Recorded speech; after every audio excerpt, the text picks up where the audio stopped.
یہ دین کی تبلیغ ہے، آپ کا معاف کرنے کا جذبہ یہ دین کی تبلیغ ہے، آپ کی خیر خواہی، لوگوں کا بھلا کرنا یہی دین کی تبلیغ ہے۔ صرف تقریر سے تبلیغ نہیں کریں آپ کا عمل اور کردار یہ دین کی تبلیغ ہے۔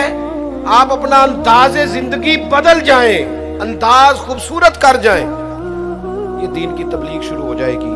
3 باتیں آپ کی خدمت میں رکھی ہیں اس پورے گفتگو کا نتیجہ۔ ایک تو زندگی مشقت والی، محنت والی، جد و جہد والی۔ یہ جو نوجوان آرام ڈھونڈتے ہیں نا، سکون، اقبال کہتے ہیں لہو مجھ کو رلاتی ہے جوانوں کی تن آسانی، یہ تیار ہو جائیں۔ مشقت، جد و جہد، کوشش۔ اور دوسری بات، اس کوشش کے بعد بھی رب جو فیصلہ کرے رب کے فیصلے پر راضی رہیں، مقام تسلیم و رضا والی زندگی گزاریں۔ اور تیسری گزارش، سوچیں سطحی نہیں، ذاتی نہیں، عالمی سوچیں۔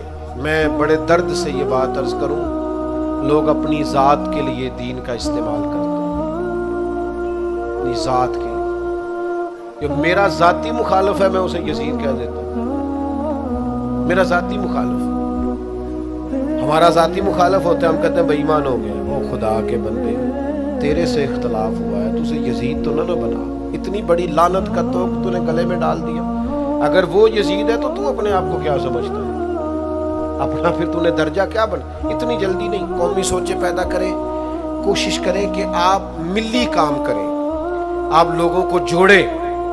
آفاقی تعلیمات ہیں اسلام کی، ان آفاقی تعلیمات میں آپ اپنا وقت گزاریں گے تو آپ محسوس کریں گے زندگی بڑی خوبصورت ہو گئی۔